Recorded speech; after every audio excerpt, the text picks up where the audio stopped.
Diriwayatkan dari Abi Hurairah radhiyallahu an anin Nabi sallallahu alaihi wasallam qala, dari baginda Nabi sallallahu alaihi wasallam beliau bersabda, bainama rajulun yamshi bi falatin minal ardi, suatu hari kata baginda Rasul ada seorang lelaki yang berjalan di tanah yang gersang. Ada suatu daerah yang gersang tanahnya, akan tetapi lelaki tersebut fasami'a sautan fi sahabatin, ia mendengar suatu suara, ada sesosok suara yang datangnya seolah-olah muncul dari arah awan, suara dari awan yang berkumpul bergumul memunculkan suara. Suaranya begini, ada orang yang berkata, isqi hadiqata fulanin, curahi hujan, hujani kebunnya si fulan. Disebutkan si fulan, hujani kebunnya si fulan, katanya begitu. Fatanahadza likas sahabu, maka seketika pula awan tersebut bergerak. Awan tersebut bergerak. Fatanahadza likas sahabu, maka kemudian awan tersebut bergerak menuju tanah yang tadi, kebun yang dimiliki oleh si fulan, yang disebutkan namanya pada saat itu oleh suara dari awan. Fa afragha ma'ahu fi harratin, maka kemudian air dari awan mendung tersebut bercucuran, ngocor. Awan tersebut mencucurkan air fi harratin, di tanah yang kering tadi. Jadi ternyata kebunnya itu berdekatan atau di sekitar tanah yang kering tersebut. Faidzan syarjatun min tilka syiraji, maka kemudian ternyata setelah awan itu mencucurkan airnya, terlihat irigasi yang terdapat di lembah pada tanah yang kering tersebut. Qadis tau'abat dzalikal ma'a kullahu, ternyata sudah dipenuhi dengan air, dipenuhi dengan air yang dikocorkan dari awan. Fatatabba'al ma'a, maka menjadi penuhlah air pada lembah tersebut. Faidzan, maka tiba-tiba rajulun qaimun, terdapat seorang laki-laki yang sedang berdiri fi hadiqatihi,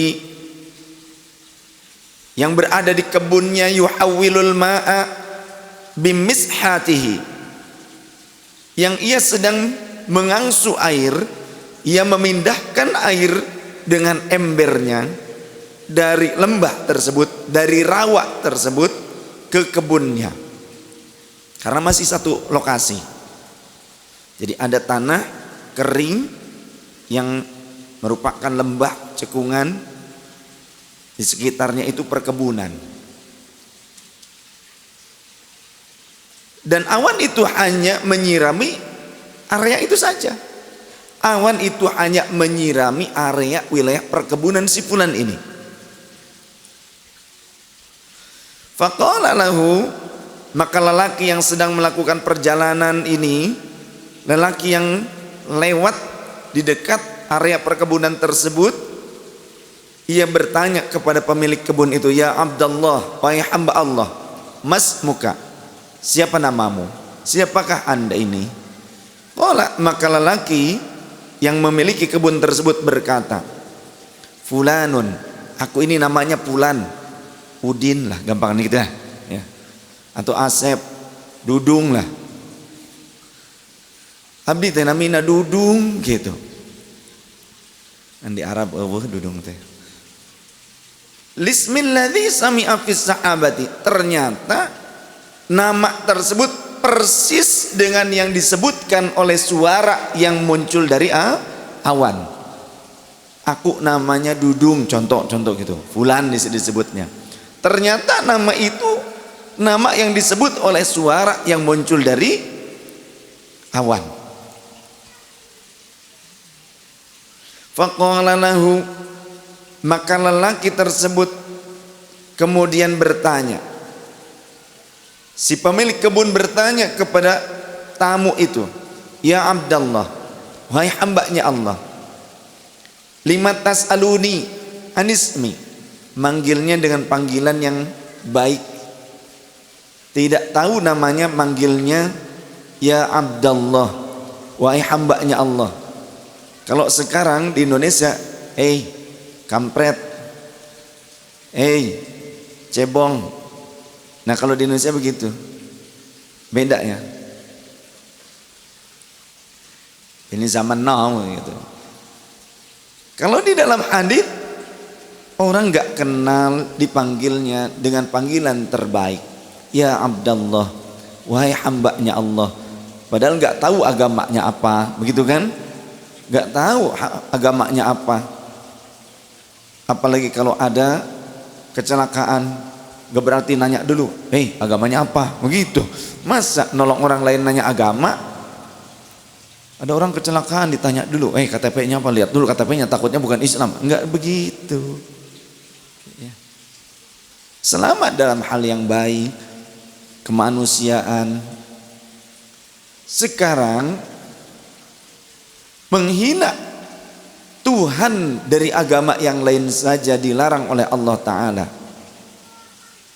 Apalagi kita menyakiti sesama saudara muslim. Janganlah suatu kaum menghina kaum yang lainnya. La yaskhar qaumun min qaum, ya. Asa ayyakuna khairam minhum. Bisa jadi yang dihinanya itu lebih baik dibandingkan yang menghina. Ada orang yang berkata demikian, berstatement, ya setuju dakwah itu nggak boleh caci maki, tapi apa ada dalilnya larangan itu? Ada yang begitu, aneh. Jadi ternyata banyak orang yang muslim tidak tahu larangan mencaci maki, ya. Ada yang tidak tahu, bahkan cenderung menyalahkan orang lain yang menasehati supaya tidak mencaci maki. Kalau ada orang yang menasehati supaya tidak mencaci maki di dalam dakwah, langsung dibilangnya cebong, langsung disebut sebagai pro partai anu. Apa urusannya gitu ya sama partai? Kok nasihat? Kalau nasihat yang baik berarti dari partai anu, begitulah. Kalau dari partainya berarti nasihatnya dengan caci maki, begitu? Dibedakannya demikian apa? Jadi kalau ada orang yang menasihati dengan nasihat-nasihat yang baik supaya tidak melakukan keburukan, berarti sudah langsung dijustifikasi, pasti ini pendukung partai anu. Berarti enak bener tuh partai. Karena apa? Isinya orang yang watawassaw bil haq watawassaw bis sabr. Dan dia tidak sadar berarti partai yang didukungnya itu partai yang tidak baik kalau begitu. Karena apa? Karena dia selalu menjustifikasi orang lain yang menasihati kebaikan, diidentikan dengan pendukung suatu partai tertentu. Kan aneh. Apa urusannya antara nasihat dengan partai? Banyak orang partai juga yang susah dinasihati kok. Iya, orang partai yang ngutang banyak kok nggak bayar.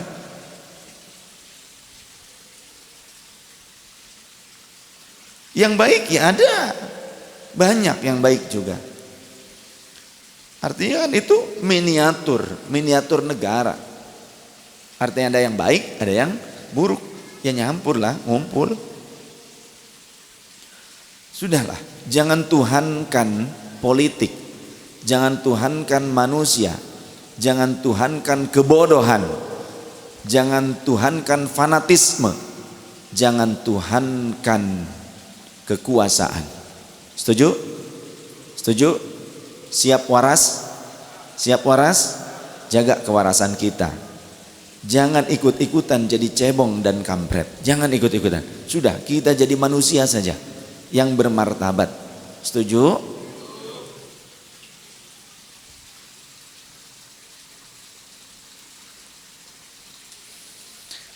Pemilik kebun tersebut kemudian bertanya, ya Abdallah, wahai hambanya Allah. Padahal gak tahu agamanya apa, tidak tahu namanya siapa, tetap disebutnya wahai hambanya Allah. Lima tas'aluni anismi, karena apa? Apa tujuanmu bertanya tentang namaku? Faqala, maka tamu tersebut menjawab, inni sami'tu sautan fis sahabil ladzi hadza ma'uhu. Sesungguhnya aku mendengar satu suara yang muncul dari awan, yang awan itulah yang membawa air kemari. Awan tersebut yang mengocorkan air, lokalisasi di sini saja, terlokalisir airnya di sini saja. Dan itu pernah saya melihat itu ya. Saya melihat itu pernah, tapi di pesawat. Jadi pada saat di pesawat saya melihat ada awan yang mengocorkan air di situ saja. Kemudian ketika di jalan tol, di highway, ada segumpal awan terlihat, tapi sinar matahari ada. Sinar matahari ada, tapi ada segumpal awan tidak terlalu jauh dari saya, tidak terlalu dekat juga, tapi bukan di area saya, bukan, area agak jauh. Itu terlihat mengocorkan air. Hujan lokal gitu loh, hujan lokal. Bahkan adik saya ketika dari Bandung ke Karawang, yang arah Bandung ke Karawang hujan, sebelahnya arah Karawang ke Bandung enggak. Itu dua jalur berdampingan. Jalur yang dipakai oleh adik saya hujan, sebelah sana kering. Seperti itu tuh kejadian. Masya Allah. Di sini deras hujan kencang, sebelah sana kering. Tuh, bisa seperti itu. Mungkin ada malaikat yang berjaga di tengah-tengah jalan tol kayaknya ya. Ikutan jadi PJR.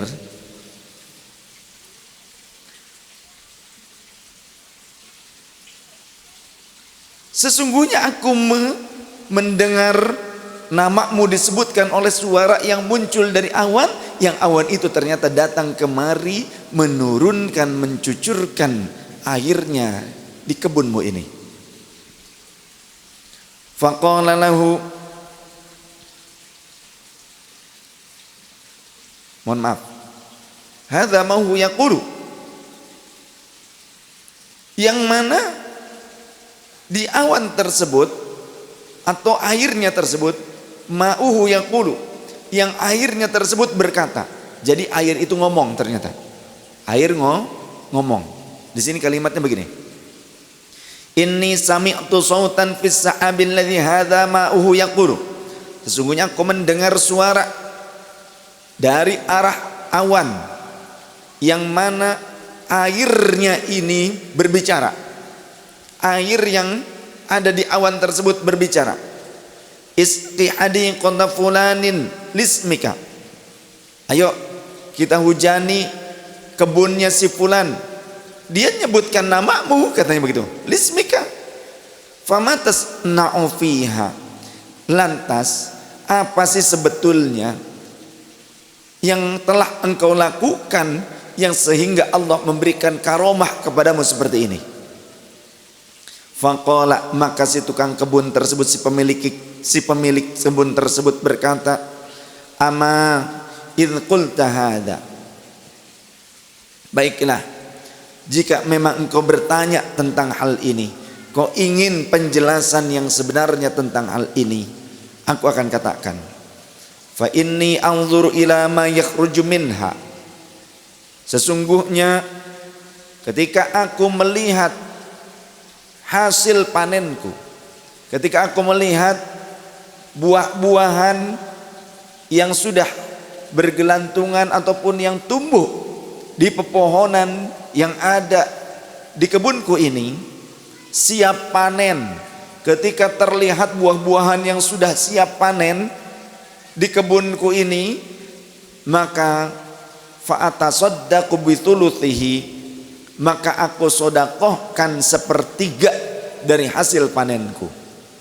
Aku sodakohkan walaupun belum panen, tapi ketika hendak panen sudah aku bagi-bagi, sudah aku persentasekan, ya, sudah aku bagi-bagi menjadi 3 bagian. Sepertiganya aku akan sodakohkan. Wa akulu ana wa iyali thuluthan, yang sepertiga lagi akan aku gunakan untuk aku makan bersama keluarga. Wa aruddu fiha thuluthahu, yang sepertiga lagi aku jadikan modal untuk bercocok tanam berikutnya. Jadi dibagi 3. Ketika dia sudah melihat akan panen sebentar lagi, maka dia sudah mulai membagi-bagi. Sepertiganya itu untuk disodakohkan, sepertiganya untuk dimakan dengan keluarga, bekal keluarga, sepertiganya lagi untuk modal berikutnya, bercocok tanam lagi. Rawahu Muslim, dalam Sahih Muslim nomor hadis 2984. Dari hadis ini dapat kita pahami, ada orang yang bukan nabi, bukan rasul, tapi diberikan keistimewaan seperti ini, dan ternyata orang ini orang yang taat kepada Allah, orang yang soleh, maka bisa jadi dia adalah kekasihnya Allah, walinya Allah, yang oleh Allah diberikan keutamaan karomah seperti ini. Kemudian juga ada orang-orang tertentu yang diberikan maziyah. Jika bukan wali, orang biasa, bisakah diberikan keistimewaan, anugerah oleh Allah, dari Allah? Bisa. Namanya apa kalau orang biasa? Tapi yang taat namanya maziyah. Kalau mukjizat itu untuk para nabi dan rasul, irhas itu untuk calon nabi atau calon rasul, kemudian karomah untuk para wali, kemudian ma'unah untuk para ulama yang soleh, maziyah untuk orang biasa yang taat, istidraj untuk orang yang membangkang, menyelisihi dari jalannya Allah dan Rasulullah sallallahu alaihi wasallam. Aneh, ya aneh semuanya. Dari mulai mukjizat sampai istidraj semuanya aneh. Hal yang luar biasa, khariqul adah, di luar kebiasaan. Maka jangan kita salah mengklasifikasikan keanehan-keanehan itu. Bahkan ada sebagian orang yang bukan nabi, bukan rasul bilang ketika mendapatkan anugerah, oh ini mukjizat dari Allah, ini mukjizat banget ya. Kapan jadi nabinya? Kok ngaku-ngaku punya mukjizat, kemudian melihat orang yang keluar dari syariatul Islam, istrinya lebih daripada 4, dalam satu pernikahan ada 6, ada 7, ada yang 11, nggak sholat, nggak puasa, cukup wirid doang, dianggap wali. Wali apa ini? Wali kambing. Tahu wali kambing apa? Racun tikus. Jangan kita samakan, jangan kita terbujuk rayu. Kalau orang biasa yang taat akan diberikan keistimewaan namanya maziyah. Ada yang punya IQ-nya 200, ya. Ada yang IQ-nya 180, kita 0,5.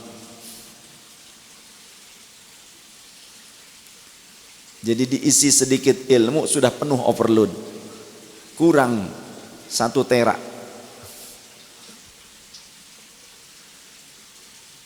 Ini dasar atau jawaban bagi orang-orang yang mengingkari karomahnya para wali. Sedangkan orang biasa saja bisa diberikan kemampuan mendengar suara air, betul tidak? Betul tidak? Orang biasa tidak diceritakan tentang amaliyahnya. Dia lewat pada satu tempat, Allah berikan anugerah untuk mampu mendengar suara air yang berbicara.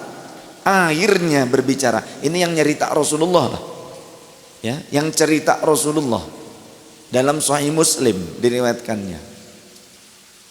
Dan dari sini pun dapat difahami, menjadi jawaban bagi orang-orang Salafi Wahabi yang selalu mengeneralisir kalau ada satu tokoh yang tidak disebutkan namanya dalam suatu hadis, orang Salafi Wahabi langsung mengeneralisir, menjustifikasi, menilai hadis tersebut sebagai hadis yang lemah, yang dhaif katanya.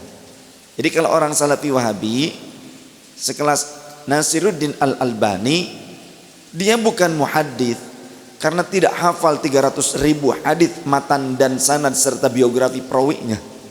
Beliau itu hanya orang yang syughulun bil hadis, menyibukkan diri mempelajari ilmu hadis.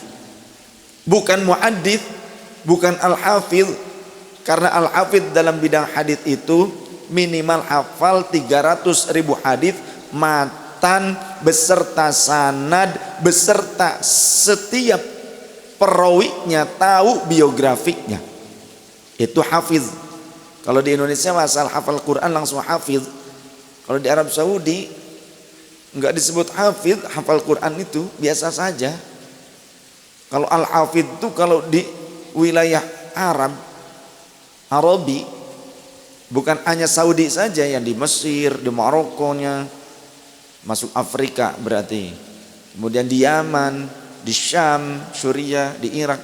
Kalau al-hafidz itu orang yang hafal 300.000 hadis matan itu redaksinya, kalimatnya, beserta riwayatnya, sanad, an-anu dari dia, dari gurunya sampai Imam Bukhari, dari Imam Bukhari terus sampai Rasulullah, hafal. Setiap hadis itu hafal sanadnya. Dan juga perawi-perawinya, setiap nama orang yang meriwayatkannya itu pun tahu biografinya, hafal. Karena itulah dasar kita bisa menilai hadis ini hadis dhaif kah, sahih kah, hasan kah, hadis marfu kah, hadis musalsal kah. Karena kita harus mengetahui biografi perawinya, bukan hanya matan. Nah, Nasiruddin Al-Albani itu tidak hafal 300.000 hadis. Ya. Beliau memang menyibukkan diri belajar hadis, tapi bukan muhaddits, tidak sampai level al-hafidz, bukan ahli hadis, bukan. Beda dengan Syekh Al-Harari, Syekh Al-Ghumari, beda. Sayyid Muhammad bin Alwi Al-Maliki, Habib Umar bin Hafidh, ya. Syekh Nazim adalah Al-Haqqani. Nah, beda dengan sekelas-kelas beliau, beda. Kemudian Syekh Asy-Syarranji, kemudian juga Syekh Al-Zawjaiti, dan banyak ada muhaddits yang kurun akhir, ya, yang saat ini juga mungkin ada yang masih hidup.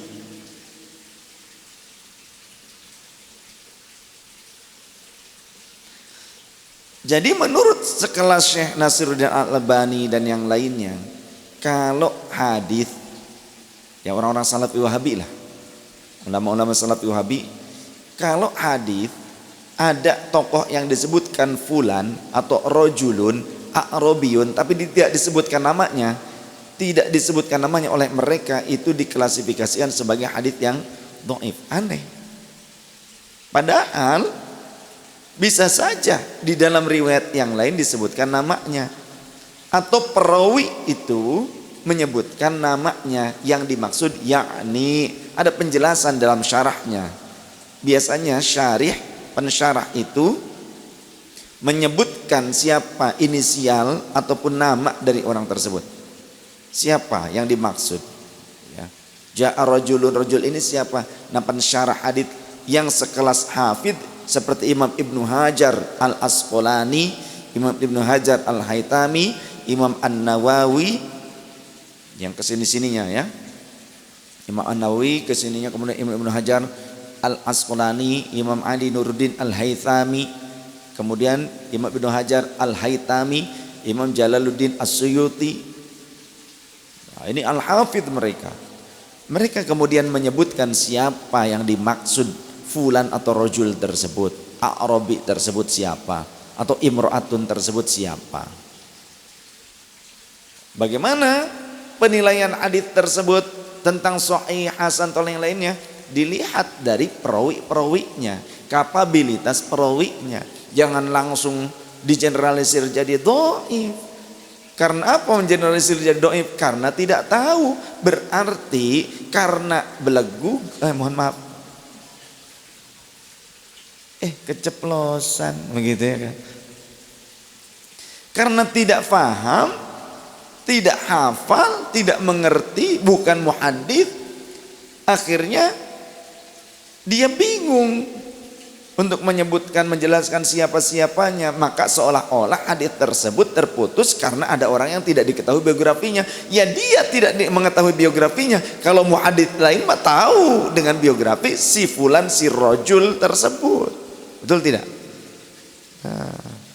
Dan anehnya seperti Nasiruddin Al-Albani itu kontradiktif di dalam beberapa pernyataannya, bukan sedikit. Di dalam penjelasan ulama ahli hadits seperti Syekh Hasan Ali As-Saqaf, kemudian juga Al-Imam Abdullah Al-Ghumari, Syekh Al-Harari, ya. Sekitar 7.000 pernyataan kontradiktif yang dilontarkan oleh Nasiruddin Al-Albani di dalam kitab-kitabnya sendiri. Bagaimana contohnya? Jadi tanaqud itu kontradiktif. Kalau banyak berarti tanaqud, ungkapan-ungkapan yang kontradiktif. Contoh, di dalam satu kitab Nasiruddin Al-Albani menilai seorang perawi si fulan itu buruk. Tapi di dalam kitab yang lain dia menyatakan perawi yang sama itu thiqah atau sebaliknya. Dan itu banyak sekali. Dalam Sahih Bukhari saja lebih dari 1.200 hadis sahih Imam Bukhari didhaifkan. Coba sekali lagi, lebih dari 1.200 hadis sahih Bukhari yang ada di dalam Sahih Bukhari itu didhaifkan. Masya Allah. Belum lagi yang di Sahih Muslimnya. Maka ulama mendapati sekitar 7.000 penilaian yang serampangan, penilaian yang kontradiktif yang dilakukan oleh Nasiruddin Al-Albani. Ini bukan sedikit, ya, bukan sedikit jumlah itu. Artinya bukan orang yang kapabel, bukan ahli hadis, bukan muhaddits, bukan al-hafidh. Maka kita merujuk kepada siapa? Rujuklah kepada yang ahlinya. Seperti Imam Ibnu Hajar Al-Asqalani, Imam Ibnu Hibban, Imam Baihaqi, Imam An-Nawawi, Imam Ar-Rafi'i, Imam Jalaluddin As-Suyuti, Imam Ibnu Hajar Al-Haythami, Imam Ali Nuruddin Al-Haythami, Imam Az-Zahabi, ya. Jangan ikutan Imam Samudra, ya jadi ke laut, jadi ke laut jadinya kalau ikutan Imam Samudra. Ya. Maka sekali lagi saya tegaskan, anugerah dari Allah berupa hal-hal yang di luar nalar itu bisa saja Allah berikan kepada siapapun yang Allah kehendaki. Jangankan para walinya Allah, orang biasa yang taat yang tidak mencapai kewalian pun bisa saja bagi Allah memberikan anugerah kepadanya hal yang khariqul adah, yang di luar kebiasaan. Seperti di dalam hadis ini, dalam Sahih Muslim nomor hadis 2984, orang biasa bisa mendengar suara bicaranya air, pembicaraan air, kemudian juga ataupun awan. Sedangkan ada orang yang soleh diberikan karamah, Allah menganugerahkan hujan lokal di kebunnya saja. Karena apa? Karena ketaatannya, karena kesolehannya. Ini jawaban bagi orang yang ingkar terhadap karomah para walinya Allah. Ada pertanyaan? Silahkan. Apa saja? Bebas. Tolong sholat dijaga yang apik. Yang apik kalau sholat itu yang tenang. Karena kita menghadap kepada Allah, jangan terburu-buru. Saat sholatnya itu kita harus tenang. Supaya apa? Supaya khusyuk. Jangan terburu-buru seperti pakai nos.